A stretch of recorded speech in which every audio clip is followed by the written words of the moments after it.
Buenas tardes a todos. Estamos aquí de nuevo en Charlas con Científicos de la Academia de Ciencias de Morelos. Y para recordarles, esta es la segunda sesión de las 3 sesiones que hemos planeado para hablar de organismos genéticamente modificados, en particular de plantas modificadas. Y en esta ocasión el tema que nos ocupará se relaciona a regulación y riesgos de OGMs. Y por ello tenemos aquí de invitadas a la doctora Sol Ortiz, quien es directora de Información y Fomento a la Investigación en Cibiogem, y a la doctora Francisca Acevedo, coordinadora de Análisis y Riesgo y Bioseguridad de CONABIO, a quienes agradecemos muchísimo que hayan aceptado la invitación y que estén aquí con nosotros en esta sesión que esperemos que sea de mucho interés para ustedes.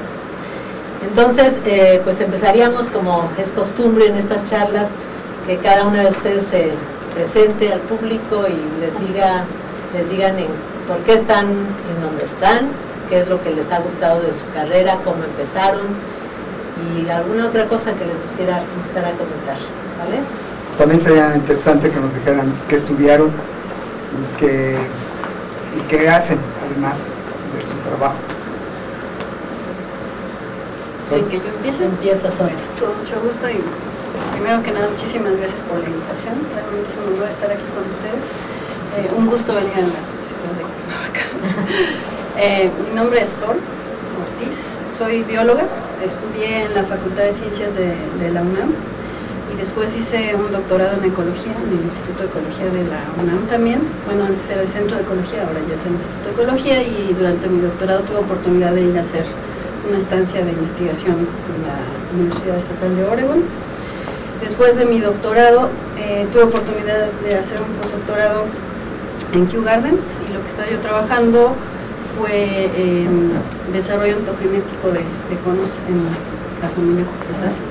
No, explícales qué es esto. Era un poquito de ver cómo se desarrollan las estructuras femeninas, que son los conos, en esta familia de coníferas. Las coníferas son unas plantas que tienen conos, y las Cupressaceae... ¿Lo que les llamamos piñas? Sí, más o menos sí, pero las Cupressaceae tienen unos conitos que parecen bolitas, ¿no? A diferencia de los pinos, que sí también son coníferas, tienen las piñas de Navidad, ¿no? Eso fue lo que estudié en mi postdoc, y cuando regresé a México lista para entrar a una universidad, a la UNAM, yo quería entrar al Instituto de Biología ya a trabajar, dije, en lo que salen mis papers, mis artículos de investigación y me dan mi plaza, pues ¿qué hago por mientras? Tuve la oportunidad de entrar al Instituto de Ecología con el doctor Ezequiel Escurra, estoy hablando por ahí del 2001, y una vez entrando ahí, pues me gustó.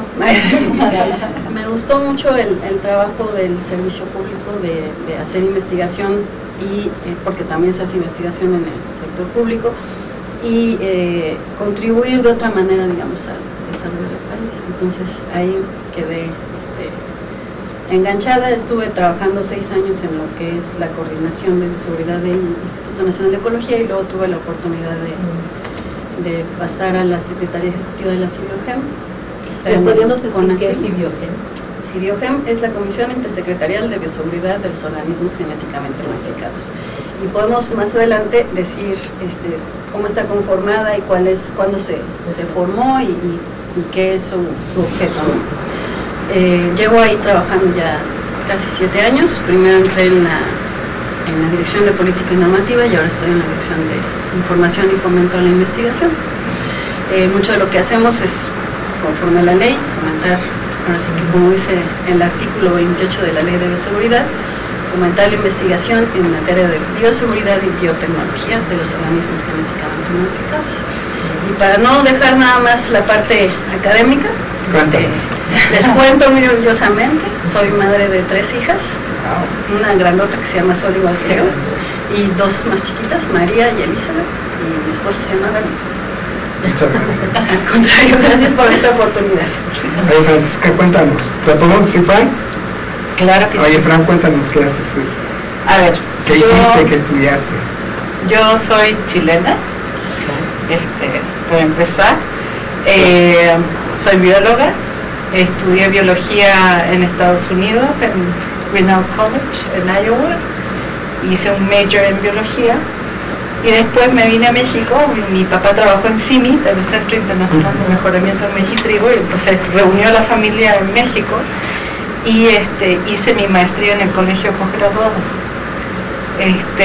Y hice mi tesis en CIMIT, en el departamento de biotecnología, trabajando en trigo y cebada en ese entonces. Y luego me fui a hacer el doctorado a la Universidad Politécnica de Madrid, en España.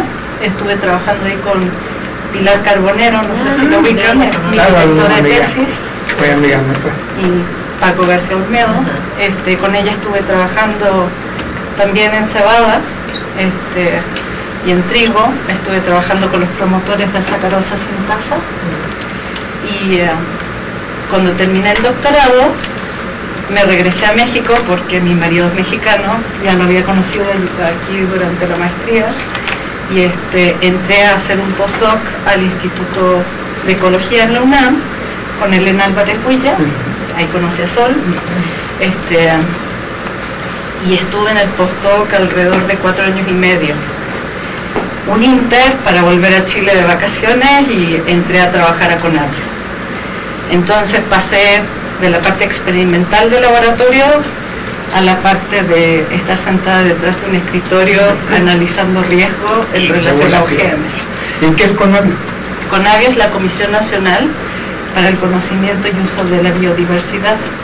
Y esta institución es una institución del gobierno federal, es una comisión intersecretarial, igual que CIBIOGEM, y tuvo desde los 90 un interés particular en promover la bioseguridad, o sea, el uso seguro de la biotecnología moderna. Y participó en las negociaciones de protocolo Cartagena, también Sol estuvo participando, y ha tenido una presencia permanente tanto en negociaciones internacionales como adentro del país. Estuvo promoviendo la formación de la CIBIOGEM, y está muy interesada en que si la biotecnología se usa, sea de manera segura por la biodiversidad existente, que es su mandato. Y bueno, yo solo tengo una hija, no como Sol, que son 3. Yo tengo una hija, son amigas. Se llama Regina, tiene 9 años y le va a ¿no? Y mi marido Carlos. Muchas gracias a los dos por habernos invitado. A Agustín también, que no está aquí con nosotros, pero le agradezco mucho. De hecho, así nada más para pasar el corte, la Conavio tiene un grupo de discusión en bioseguridad que últimamente no ha sesionado, pero yo voy a promover que los inviten a participar de una sesión donde puedan interactuar con los demás investigadores que participan. Muy interesante, claro que sí, por supuesto. Pues, a los que nos siguen por Twitter y Facebook, les vamos a regalar este termo de café, y la dinámica se va a publicar en un momento. No dejen de comunicarse por Twitter o Facebook. Perfectísimo, muy bien. Pues entrando en tema, o sea, quizás lo primero sería esto de que nos dijera Sol qué es CIBIOGEM y cuál es su misión, ¿no? La CIBIOGEM es una comisión intersecretarial. Se formó por decreto presidencial inicialmente en 1999.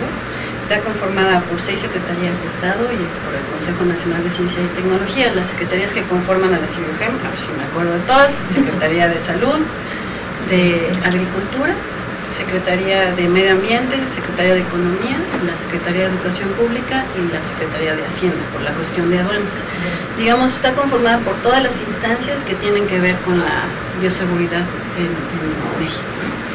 Y una vez que se conformó por decreto presidencial en el 99, fue retomada, digamos, la figura en lo que es la Ley de Bioseguridad. Existe, para quienes no nos sigan en el ambiente, nosotros estamos acostumbrados que es la Ley de Bioseguridad, ya todo el mundo tiene que saber qué es. La Ley de Bioseguridad se publicó en 2005 y retomó la figura de la comisión y su objeto es, digamos, coordinar la política pública en materia de bioseguridad para que las decisiones se tomen de manera consensuada y considerando, digamos, la visión de todos los sectores involucrados. Eso es. Y bueno, ya nos dijiste, Fran, más o menos qué hace Conavio, pero en función de lo que nos ocupa en esta charla, ¿nos podrías decir un poco más la importancia, empezando por cuál es la biodiversidad o en qué situación está México colocado relacionado a la biodiversidad? Hablando particularmente de plantas, o sea, y cómo crees que eso impacta o se refleja en estas cuestiones de bioseguridad, o sea, cómo relacionar. ¿Por qué tiene que regularse? ¿Y por qué tiene que regularse? Justamente hace un rato decía yo, antes de que empezara el programa, que el gran reto que plantea la ley de bioseguridad es un poco decir, vamos adelante con la biotecnología moderna, o sea, con el uso de los organismos genéticamente modificados, pero a la vez protegiendo la diversidad, protegiendo el ambiente, protegiendo la sanidad animal, acuícola, agrícola. Y ese es el gran reto en un país como México, que es tan biodiverso. En plantas, yo no me sé los números exactos, pero en la parte agrícola, México es centro de origen y centro de diversidad genética de una gran cantidad de especies que son de importancia económica mundial y en donde los parientes silvestres todavía están presentes. Están aquí y en muchos casos solo aquí. Y entonces México tiene una responsabilidad aún mayor que en cualquier otro contexto. Entonces, ¿por qué se regulan? Yo diría que porque no sabemos exactamente cuáles son las consecuencias. Hay mucha incertidumbre. Eso no quiere decir que la tecnología no se deba fomentar, no se deba usar, pero si se usa, hay que usarla tomando todas las precauciones del caso. Y para hacer eso, una de las cosas que ha fomentado mucho la Conavio es tratar de generar línea base que nos pueda ayudar al gobierno federal a tomar una mejor toma de decisiones, ¿no? Una decisión mejor informada para justamente reducir los posibles riesgos que en general ni siquiera conocemos, ¿no? ¿Cuáles serían de esos potenciales, cuáles serían los reales, ¿no? Pero Fran, esto podría tener un fin, es decir, ¿hasta cuándo se puede decir cuál es el riesgo y cuándo se puede empezar a usar un organismo genéticamente modificado? Es decir, porque es muy difícil establecer el límite de cuál, hasta dónde podemos decir esto ya es seguro y esto no. Yo creo que nunca podemos llegar a la barrera de que no es seguro o sí es seguro. Lo que sí podemos hacer es estudiar la base y empezar a entender cuáles de los potenciales riesgos son más probables que ocurran y cómo tratar de manejarlos. Y también lo que hay que poner en la balanza es si vale la pena el esfuerzo de controlar los riesgos, ¿no? Sí. Dependiendo del problema que se quiera resolver con cada OGM en particular, hay que medir eso. Sí. Si vale la pena, si es un riesgo muy grande y el beneficio es poco, o hay otra alternativa para llegar a la misma solución, quizá lo descartas. En cambio, en otro caso, donde la solución es fantástica, no hay otra opción, y el no hacerlo lleva un costo muy grande, pues hay que lanzarse. Y entonces una cosa es ponerle en la balanza, no vamos a llegar, yo creo que nunca, a saber si blanco o negro, sino que hay que encontrar eso. Exacto, al menos mientras vivamos nosotros. Y esta pregunta a cualquiera de las dos, también hay que regular la investigación, o sea, cuando estamos en el laboratorio también tiene que estar sujeto a regulación, no solamente los organismos genéticamente modificados que se liberan o que se pretende liberar. Pues de hecho la legislación también tiene un instrumento para regular la parte de la investigación. La ley de bioseguridad tiene, digamos, 3 instrumentos de regulación, lo que se llama el aviso, el permiso y la autorización. Y el aviso regula la utilización confinada con fines de investigación científica o de enseñanza. Entonces, sí hay una regulación, es mucho menor que la regulación para obtener un permiso o una autorización. De hecho, El aviso lo presenta quien haga estas actividades de utilización confinada, dice qué es con lo que está trabajando, en qué condiciones, y la idea es que la autoridad pueda estar segura de que no se le va a salir, ¿no?, del confinamiento, del laboratorio, del invernadero, etcétera, ¿no? Que sigue ciertas reglas. Exacto, para mantener en confinamiento el OGM, ¿no? Dado que hay tantas otras previsiones asociadas a la liberación al ambiente, pues sería un poco ilógico que lo demás no estuviera regulado de alguna manera, ¿no? Entonces sí hay esta regulación. Y un poco retomando también la pregunta anterior de por qué tenemos esa necesidad de regular, surge mucho esta visión de regular los organismos genéticamente modificados y el uso de la biotecnología moderna con la Agenda 21, curiosamente. La Agenda 21, que es esta serie de programas que se plantearon desde 1992, cuando se firma la Cumbre de Río, etcétera, en donde dentro de la Agenda 21 hay un programa que habla del uso racional de la biotecnología y se le reconoce un gran potencial a la biotecnología. Entonces se habla de, vamos a tratar de utilizar esta herramienta como cualquier otra, con la medida de las posibilidades, porque tiene un potencial para contribuir al desarrollo sustentable, pero el mismo artículo, el mismo programa, reconoce que para hacer un uso racional y responsable de la biotecnología tiene que estar asociada con ciertos instrumentos de evaluación de riesgo, ¿no? Y desde ahí surge la necesidad de ir acompañando el uso de la biotecnología con una regulación que haga que se use de manera segura, ¿no? Entonces, digamos, tiene también su historia, y nosotros, que somos un país que forma parte de la Convención de Diversidad Biológica y también somos parte del Protocolo de Cartagena, que es un instrumento internacional que habla de la regulación del movimiento transfronterizo de organismos genéticamente modificados, al momento que nosotros lo ratificamos y después entra en vigor en 2003, que de hecho ya va a cumplir 10 años, nos vemos en la obligación también de regularlo. Vamos a hacer un corte y regresamos. Muy bien.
Bueno, estamos de regreso con charlas con científicos y Sol, te quiero preguntar, ¿por qué no nos defines qué es esto de riesgo?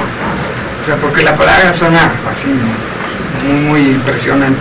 De hecho es muy buena pregunta eso del riesgo, porque por lo general es algo de lo que hablamos todo el tiempo y se confunde muchas veces con un peligro. Alguien dice, es un riesgo, es peligroso, y ya de ahí se hacen casi sinónimos.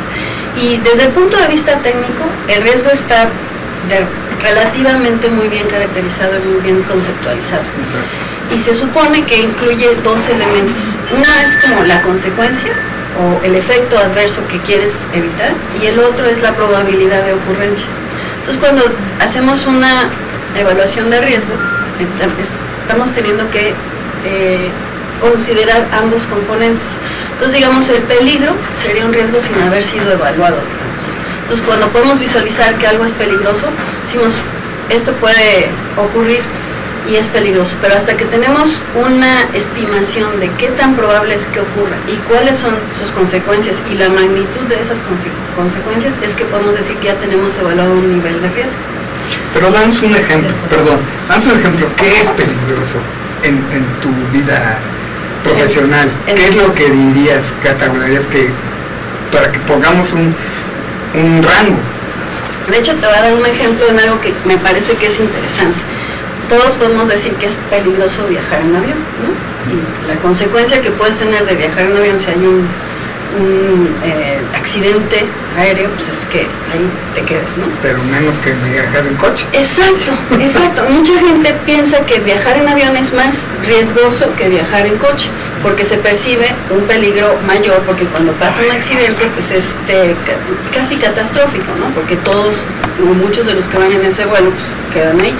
Pero en términos de riesgo, la probabilidad de que tú tengas un accidente que llegue a ser fatal es mucho mayor para quienes conducen un automóvil.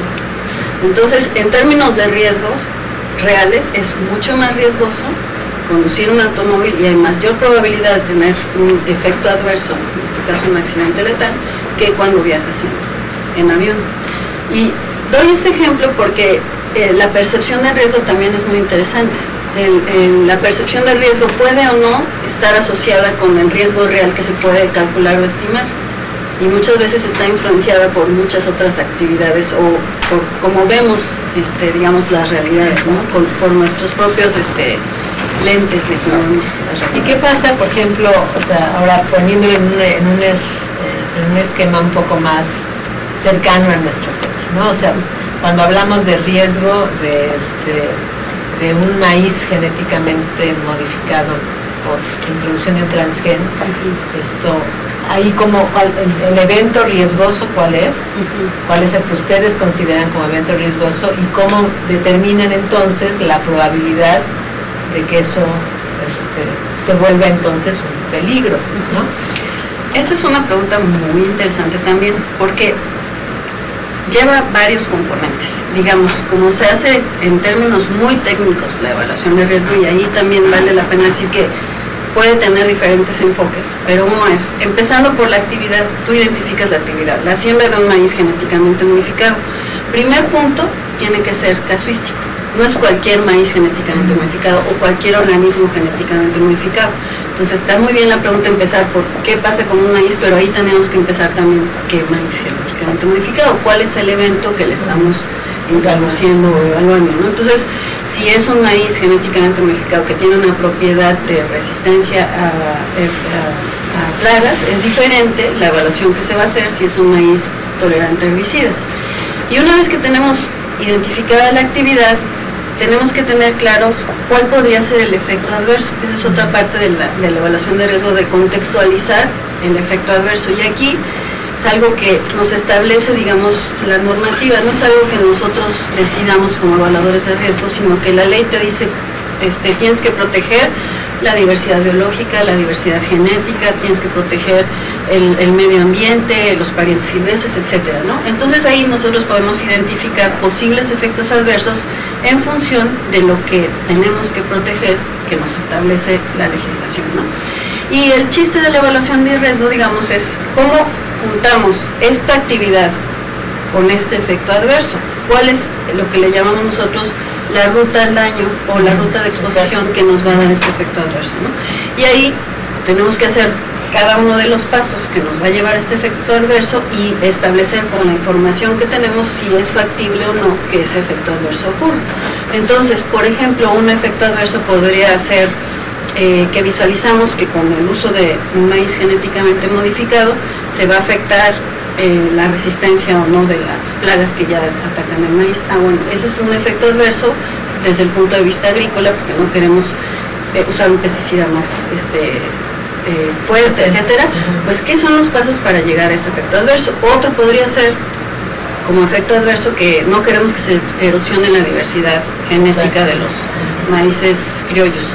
¿Qué tendría que ocurrir para llegar a una erosión de los maíces criollos. Es lo que se hace con una evaluación de riesgo. Oye, ¿y cuánto tiempo toma evaluar ese riesgo? En Pues, el caso particular del maíz. Es muy interesante eso. De acuerdo a la ley, y ahí me voy a remitir a la ley, los evaluadores de riesgo tienen un periodo para hacer su evaluación en función de la información que les entreguen los promoventes y dar una recomendación a los tomadores de decisiones. Exacto. Si la solicitud es una liberación experimental en el ambiente, y aquí vale la pena quizá hacer un pequeño paréntesis, la ley de bioseguridad establece 3 tipos de liberación. Ya hablaba de los 3 instrumentos: la autorización es para consumo humano animal, el aviso para utilización confinada y el permiso es para liberación al ambiente. Hay 3 modalidades que le llamamos nosotros, que son los 3 pasos desde una perspectiva del protocolo de Cartagena, que dice caso por caso y paso por paso. Es liberación experimental, programa piloto comercial. En teoría, la liberación experimental tienes en lo que entregan la solicitud y tú la respondes, son 6 meses, liberación programa piloto son 4 meses, 3 meses creo, y liberación comercial son 4 meses. Entonces, digamos, son los tiempos de ley.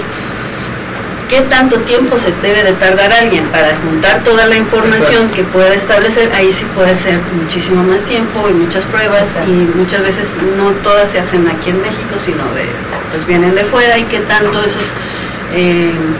esos datos que vienen de fuera son extrapolables a nuestras condiciones, pues son también cosas que deben de considerar el evaluador.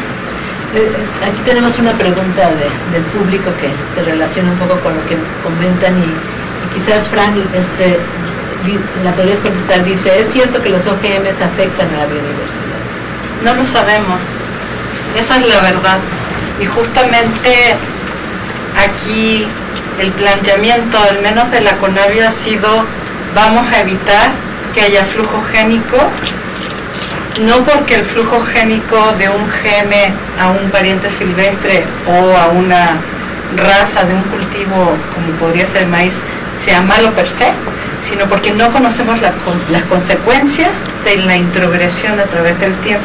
Nada más te interrumpo un segundo, porque habría que explicarles qué es flujo génico, a qué nos referimos con flujo génico, y también a introgresión, que son las palabras aquí. A ver, en términos simples y llanos, flujo génico es el intercambio de información genética entre organismos. En el caso del maíz sería el polen que vuela, exacto, que se deposita, que poliniza a una planta y que genera una nueva descendencia. Eso sería flujo génico. Introgresión es que eso que entró se fije a través del tiempo y se mantenga ahí a través de las generaciones. Volviendo atrás a lo que comentaba Sol respecto a la evaluación de riesgo, y tú decías, ¿cuánto tiempo? Eso es en el caso por caso, ¿no? Pero realmente, para entender al final de cuentas todo el proceso, nos tenemos que ir al paso por paso que comentaba Sol, del experimental piloto hasta llegar a la comercial. Entonces, ninguna liberación por sí sola se van a llegar a resolver cuáles son esas incógnitas y cuáles son esos riesgos reales y cómo manejarlos. O sea, eso es un proceso donde tú vas conociendo en una liberación algunos elementos y los vas sumando a tu conocimiento, y con eso vas manejando los posibles riesgos a través del tiempo. Ahora, así funciona. Ahora, en el caso de maíz, o sea, se dice, y a lo mejor algunos de las personas que nos escuchan lo han escuchado también, es que digamos, escape de los transgenes hacia el ambiente, y por lo tanto la probabilidad que estos lleguen, ya sea a través del polen a otros individuos, también podría ser, no nada más eso, o sea, tú podrías calcular la frecuencia de polinización en el maíz, ¿no? Y eso te podría dar un valor de riesgo, de probabilidad para el riesgo. Ajá, exacto.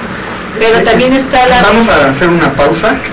Estamos en charlas con científicos y volvemos en un momento. Okay.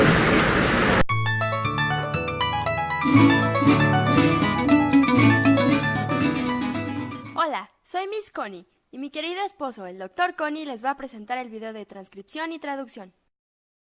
Como hemos visto con anterioridad, el ADN guarda la información genética de la célula, Pero para que la célula pueda hacer uso de esta información, el ADN debe ser convertido en ARN.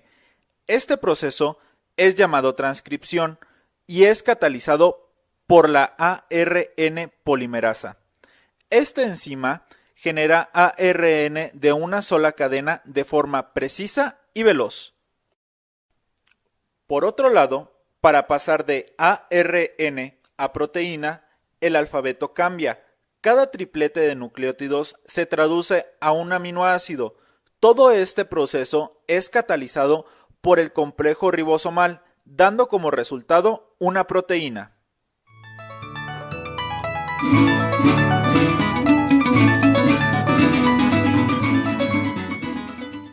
Estamos de regreso aquí otra vez en charlas con científicos y estaba en medio de preguntarle a Fran que nos aclarara este otro factor, ¿no?, que se puede sumar a lo que describiste hace un momento como flujogénico, que es esto de que hay un flujo de semillas, en donde también, pues evidentemente tienes flujo de genes, en el sentido de que pues, genes de un maíz que se cultivó en Chiapas pueden irse ya a Guerrero, por decirte, porque la gente lo lleva, ¿no? Y entonces en México probablemente ese es un factor adicional que podría no ser tan importante en países desarrollados donde esto ocurre, ¿no?, incluso en mayor intensidad. Y entonces, ¿cómo lo ves tú en esa parte? Sí, de hecho, cuando yo decía flujo génico, me refería al intercambio genético entre organismos. Y eso incluye flujo de semilla, flujo de polen, flujo de semilla. Obviamente, en el contexto mexicano y la agricultura mexicana, el factor semilla, movimiento semilla en general, y en particular en maíz, pero en otros cultivos, es determinante. Es mucho más importante que el de polen, aunque el de polen también tiene un factor importante. Y hay una complejidad adicional en el caso de México.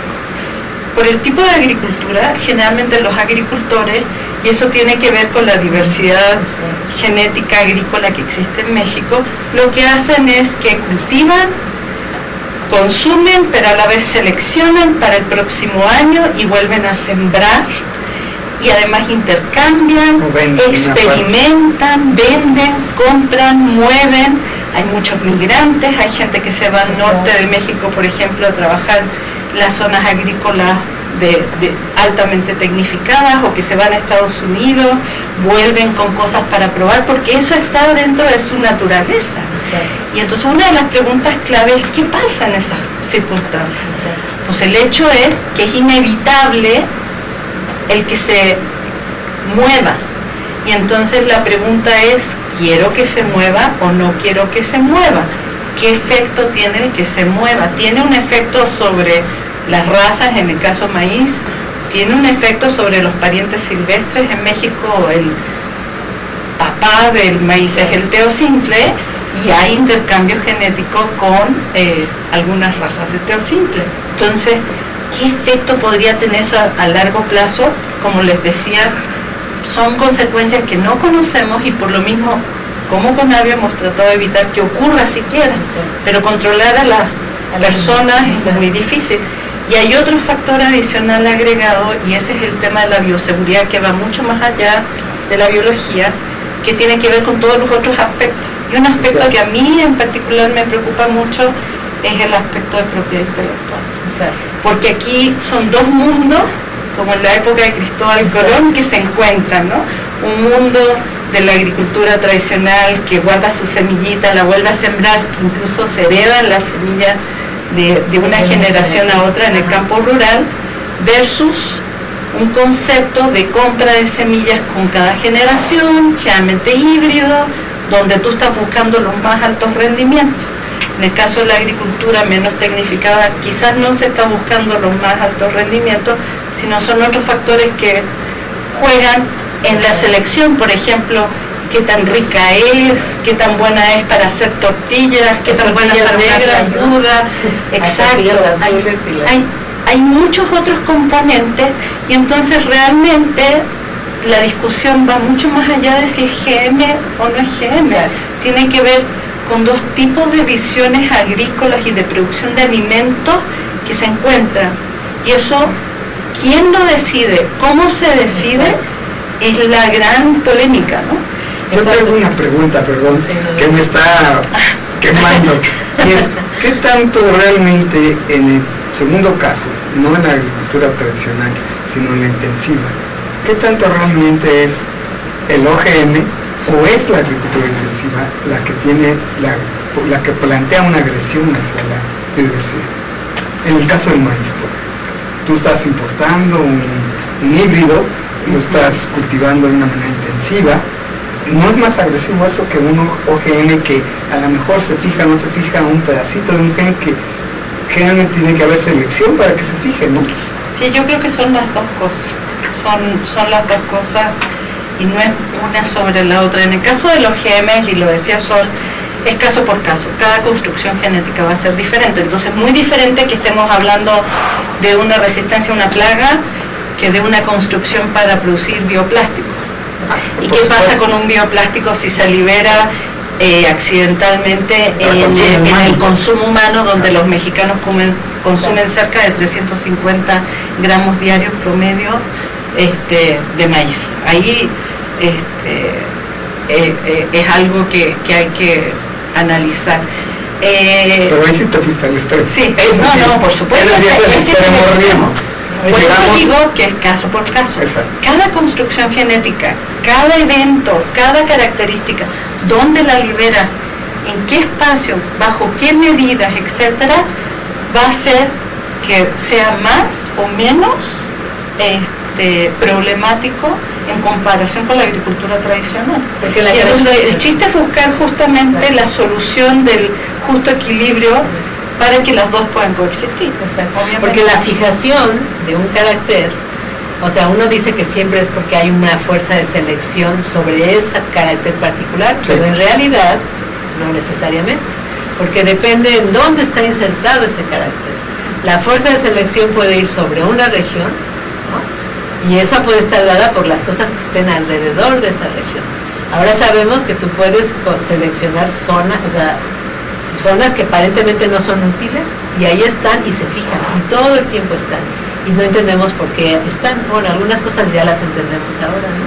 Entonces, ese es un punto que también es una cuestión conceptual que no se toma en cuenta, porque vas desechando conocimientos que dices, o más bien vas tomando conocimientos que crees que ya son seguros, y la historia cambia, ha cambiado tanto en los últimos 10, 15 años, que ahora tenemos que considerar otras cosas que antes no considerábamos, ¿no? Entonces yo me regreso a la pregunta, ahora me voy con Sol en el sentido de que así como lo plantea Fran, ahora resulta que tú mides, o sea, ya nos dijiste que hay 3 elementos, ¿no?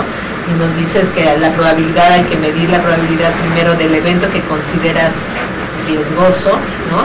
Y después medir el riesgo con la consecuencia. Pero entonces estos eventos de transferencia génica, cuando son tan complejos, existen modelos que te permiten calcular la probabilidad de riesgo o de transferencia genética, que sería el primer elemento a considerar. Pues más que modelos ya hay muchos experimentos también, ¿no? De qué tanto se mueve el polen por un lado, eso sí, y la otra parte es lo del movimiento de semillas. Y nada más, antes de pasar aquí, quiero nada más atender un poquito de esta cuestión de lo que mencionabas, porque de hecho también la evaluación de riesgo se supone que tiene entre sus principios que ser comparativo. Y justamente parte de la comparación es qué es lo que ya estamos haciendo con la agricultura. Y la agricultura pues es una de las mayores fuerzas que le ha dado al traste a la biodiversidad, pues, porque significa no solo abrir y arrasar, sino además la cantidad de insumos que requieres, ¿no? Mover agua, etcétera. Entonces partimos de eso, ¿no? De que la agricultura ya es en sí una de las fuerzas que están pegándole más duro a la biodiversidad. Y desde una cierta perspectiva lo que buscas es, dado que no tienes opción en decir ya no hago agricultura, porque pues de ahí comemos todos, es cómo hago una agricultura más sustentable. Y yo creo que el uso de estas tecnologías de manera segura y responsable pueden contribuir a eso. No me voy muy lejos, pues están los ejemplos del algodón en el norte de México. O sea, cuando empezó el problema de la plaga del gusano rosado, y ahí podemos cuestionarle muchas cosas a la agricultura en sí, los agricultores, los algodoneros estaban echando 16, 17 aplicaciones por temporada de pesticida. Y entonces hay un beneficio del uso del algodón transgénico en el norte, pues muy claro de entrada, porque de 16 a 17 aplicaciones le bajan a 1 o 2.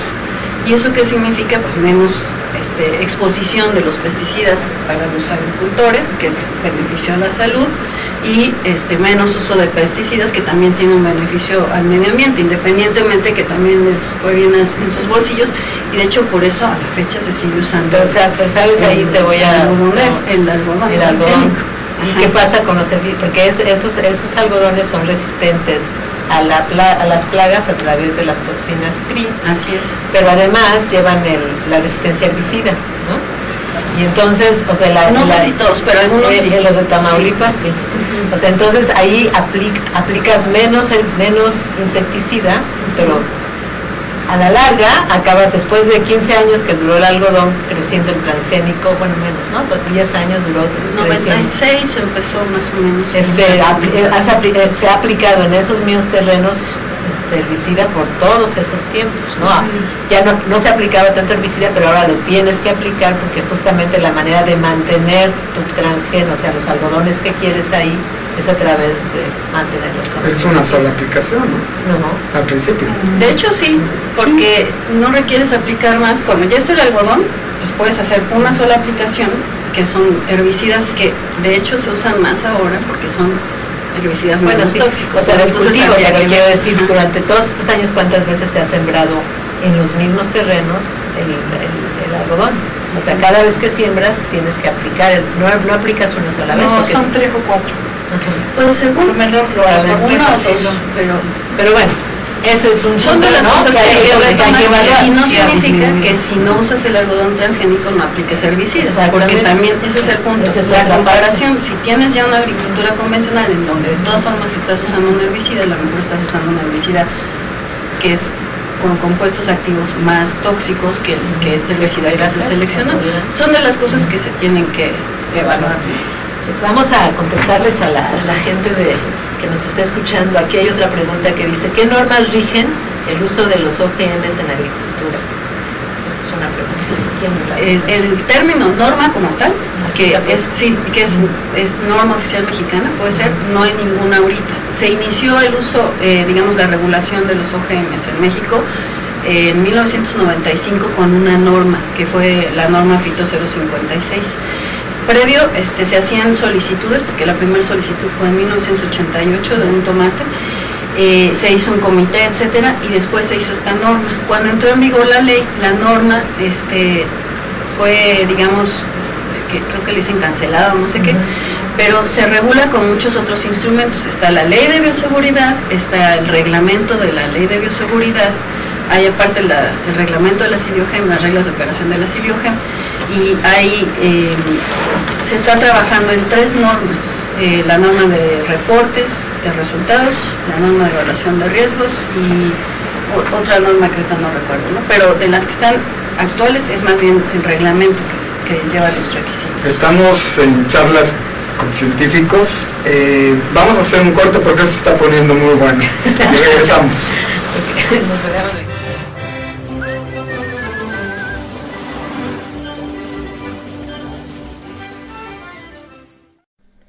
Hola, soy la doctora Connie y en este video te vamos a hablar de la regulación transcripcional.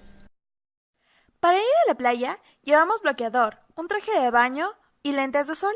En el invierno usamos chamarras y bufandas. Para cada condición ambiental nos preparamos. De la misma manera lo hacen las células. Para definir qué se expresa en ciertas condiciones ambientales, hay proteínas llamadas factores de transcripción que identifican y se unen a los genes necesarios en ese momento. El grupo de genes que se necesita en determinada condición posee una secuencia identificadora única, llamada promotor. De la misma forma que un semáforo o los señalamientos en las carreteras nos marcan si se puede pasar o no, el límite de velocidad o la distancia que nos falta por recorrer, las zonas reguladoras permiten definir el momento y el número de copias de ARN que se hará del gen. De esta forma, hay factores de transcripción que activan la transcripción de un gen y otros que la reprimen.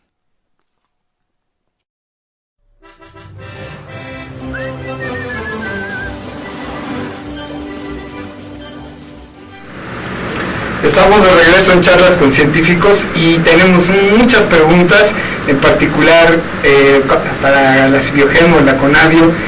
¿Sería posible saber en 20 años si hubo impacto de usar no OGM? ¿Quién de ustedes quiere contestar? Pues más que nada lo que está reportado hasta ahora son impactos positivos. Los impactos negativos son muy difíciles de medir, pero hay varios reportes de cosas que llaman la atención. Por ejemplo, en China, justamente desplazamiento de nichos ecológicos donde ya no está una plaga y entonces entra una que era secundaria y que se vuelve primaria. Claro. ¿No? Estos efectos de los que uno no se está imaginando, pero que también juegan un papel importante de lo no esperado, ¿no? Algo que está pasando con el calentamiento global, por ejemplo. También. Hay nuevas plagas, Exacto. nuevos nichos. Exacto. Entonces sí los hay. Otra pregunta dice, ¿hay ya OGMs que se cultivan en México? ¿Sol, quizás? Sí, tenemos, como les mencionaba, desde el 88 fue la primera solicitud para un tomate genéticamente modificado. Ese se aprobó en su momento, pero ahora ya no se cultiva. Lo que cultivamos en México es sobre todo algodón, soya y a nivel experimental maíz. El algodón ya está a nivel comercial y lo tenemos cultivando en México desde 1996, fueron las primeras solicitudes. Sobre todo se cultiva en el norte del país, en la región que le llaman la comarca lagunera, donde es una zona algodonera. Aquí tenemos 3 preguntas muy interesantes. ¿Los OGM son más baratos, consumidor y campesino? ¿La regulación incluye el etiquetado de productos? ¿Y se da seguimiento a organismos que se autoriza la liberación? ¿Quién quiere empezar? Yo empiezo con la primera. No son más baratos. Y generalmente para que se introduzcan se subsidia. De por sí la agricultura en muchos casos está subsidiada. Entonces, para que se integre al proceso normal de los agricultores, hay como un subsidio para ayudarlos a que comience la actividad. Pero no es más barato. Y nuevamente, si lo comparamos con la agricultura tradicional, donde no se compra la semilla, pues sí, no es más barato. Ahora, hay que poner en la balanza, porque si sube el rendimiento, sube la productividad, usas menos plaguicida, usas menos herbicida en algunos casos, pues quizás sí, pero es caso a caso, ¿no? Entonces no es un asunto de más barato o no. Y quizá esa pregunta es como más de mercado, que habría que preguntarle a los productores. Si lo están usando, seguramente algún beneficio económico deben de encontrar. Sí. ¿La regulación incluye etiquetado de productos? De hecho, el 101 de la ley establece un etiquetado siempre y que se dé una diferencia sustancial entre el OGM y el convencional. En la proporción, dice. No, cuando se hace la evaluación de inocuidad, que la hace la Secretaría de Salud, y ahí retomando lo de los instrumentos de regulación, es la autorización.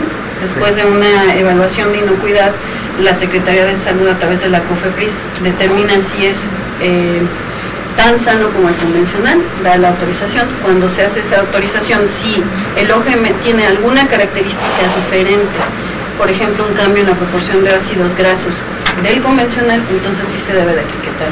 Si se encuentra sustancialmente equivalente, no se etiqueta. Y esa es toda una discusión también, porque hasta ahora la mayor parte de los OGMs que se han autorizado por la Secretaría de Salud, que llegan a 116 eventos la última vez que chequé el registro, y de hecho si aprovecho a hacer un comercial, cualquier duda de que quieran saber qué se está autorizando, dónde se está sembrando, etcétera, los invitamos a la página de la Cibiohem, le dan Cibiohem y por ahí aparece, y en el Registro Nacional de Organismos Genéticamente Modificados viene toda la información de lo que se ha sembrado desde siempre hasta ahora, unos con más o menos detalle. Pero el punto es que si no hay una diferencia sustancial, no se requiere el etiquetado. Y ahí podríamos decir que es controversial el hecho de que no se tenga que etiquetar, que no se etiqueta nada más por el proceso, ¿no? Se etiqueta si el producto es diferente. Y aquí el argumento de la Secretaría de Salud es que si yo estoy autorizando algo como equivalente al convencional, pues no tendría por qué etiquetarlo. Desde el punto de vista del consumidor a lo mejor es otra historia, ¿no? De que si quieres comprar no porque sea menos seguro o menos inocuo, sería igualmente inocuo, sino porque quieres un tipo de producción, entonces ahí podría tu opción ser ir y comprar orgánicos. Que de hecho es un punto que se trata de poner en otra canasta, porque justo puede ser preocupación del consumidor y no necesariamente de salud, pero son de las cosas que hay que atender, ¿no? Sí. Porque pues en otros países en donde ha costado trabajo que eso pase, que entre la autorización de un maíz o de un producto agrícola modificado, pues se atiende inmediatamente a las preocupaciones del consumidor, ¿no? Y entonces eso hace que todo sea más fácil, ¿no? Obviamente con el riesgo, ¿no? Sí, yo creo que ahí es que los consumidores también tienen que estar bien informados para que tomen una decisión informada y no nada más porque dice transgénico y suena... Sí, o sea, yo creo que asusta un poco a la gente, a la gente que quiere introducir a los transgénicos, que diga transgénico y la gente no lo compre, pero es como cuando pones el cigarro o cuando pones el alcohol, o sea, está ahí, la gente decidirá si... Sí, exacto, y fuman, ¿no? Pero el chiste es eso, la etiqueta está muy relacionada con algo negativo, ¿no? Entonces primero habría que hacer como una campaña de información de qué es un transgénico y ya. ¿Quién de ustedes quiere comentar sobre se da seguimiento y cuánto tiempo después de que se autoriza la liberación? Pues también es casuístico, ¿no? Asociado a las liberaciones, muchos permisos de liberación al ambiente están asociados a condicionantes de monitoreo. Por ejemplo, el algodón. El algodón en el norte de México. Hasta donde yo entiendo, hay un programa de monitoreo de resistencia. Y entonces ese programa lleva varios años y de hecho se mantiene, porque no se quiere que se pierda la característica de resistencia. De hecho, en la Cibiogem, y aquí es otro comercial, tenemos la obligación de fomentar la investigación tanto en materia de bioseguridad como de biotecnología. Y ahorita tenemos dentro de los proyectos que estamos financiando un proyecto independiente para... ¿Financiando? Sí, de hecho, hay financiamiento para estas cuestiones, para ver la evolución de la resistencia de las plagas en el caso del cultivo del algodón. Pero en el caso del algodón también está esta situación de que parece que ya hay contaminación de algodones nativos, ¿no? Por el mismo transgénico, tanto por el CRI como por el herbicida. Sí, de hecho hay una publicación de Molecular Ecology creo que 2011, ¿no? Y prueban a nivel de expresión de proteína, no el de DNA, pero sí a nivel de expresión de proteínas con ELISA, la presencia de supuestamente construcciones genéticas, de varias construcciones CRI y de tolerancia a glifosato.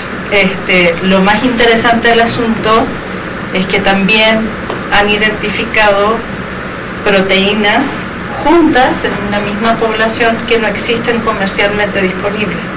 Y eso lo que lleva a pensar es que ha habido introgresión en más de una ocasión. O sea, ha habido flujo de introgresión en más de una ocasión, ya se han fijado, y bueno, la CONABIO está financiando estudios justamente para estudiar estas poblaciones que están modificadas.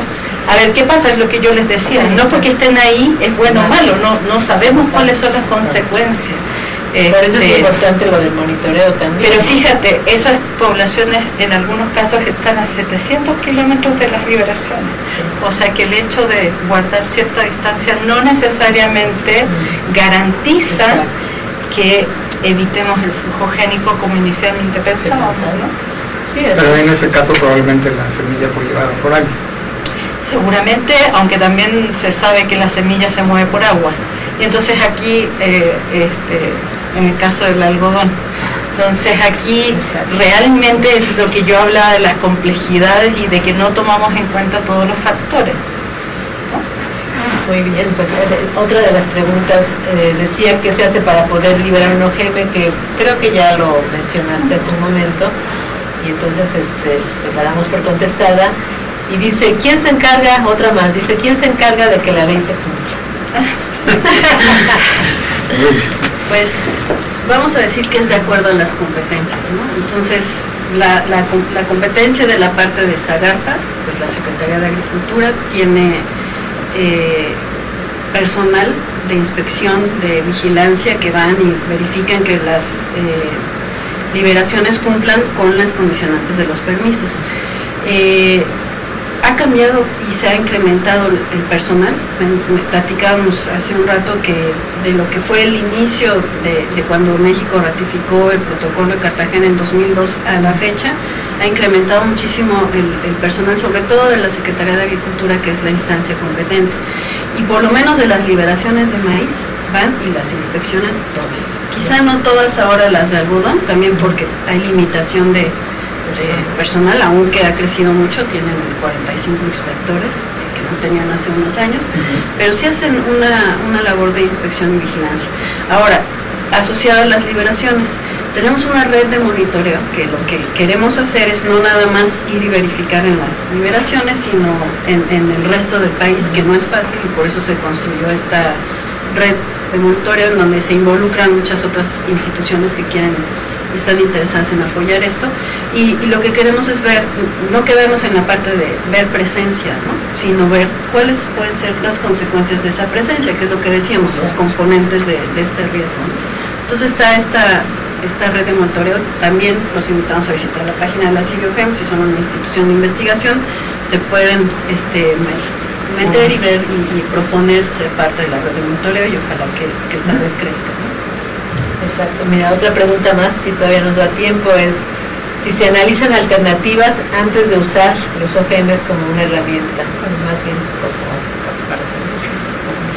De hecho, en el régimen especial de protección del maíz quedó como una de las condicionantes antes de dar los permisos para el caso del maíz, no para todos los otros cultivos, sí analizar las otras alternativas, ¿no? Y es algo que entiendo se le solicita a los promoventes. Sí, y además en el reglamento de la ley sí aparece en algún punto de que el mismo promovente pueda presentar cuáles son los beneficios de esta versus cualquier otra tecnología, ¿no?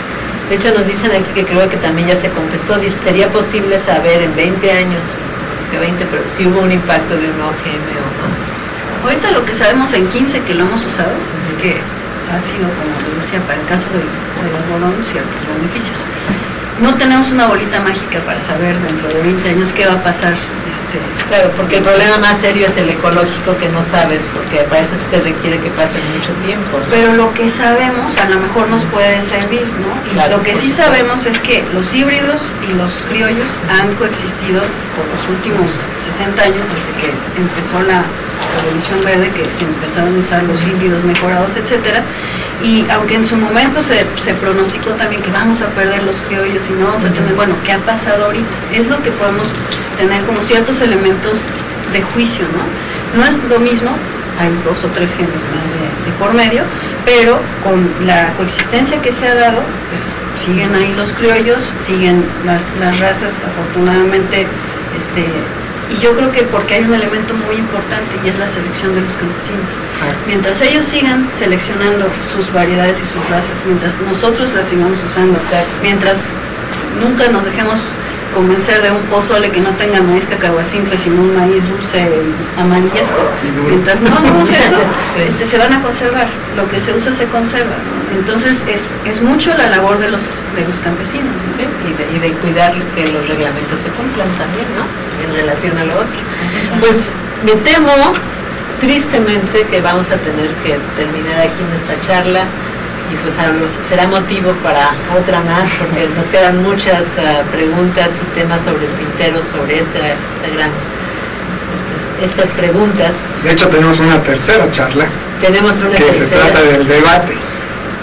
El debate precisamente sobre los OGMs, el valor que tienen, y la parte ecológica, la parte productiva, la parte de salud. Esa es la tercera charla. Que de hecho algunas de las preguntas que quedaron pues se podrán contestar en la próxima, porque se refieren a ese tema. Y no sé ya tenemos ganadores de los termos, nos comunicaremos con los ganadores por vía Twitter y Facebook. Y bueno, esto ha sido Charla con Científicos. Hablamos hoy en especial de OGMs y de riesgos y de evaluación de riesgos y de regulación. Y le agradecemos muchísimo a Fran y a Sol del que hayan estado con nosotros. Gracias. Buenas tardes a todos Buenas y nos tardes. vemos la próxima vez. Gracias.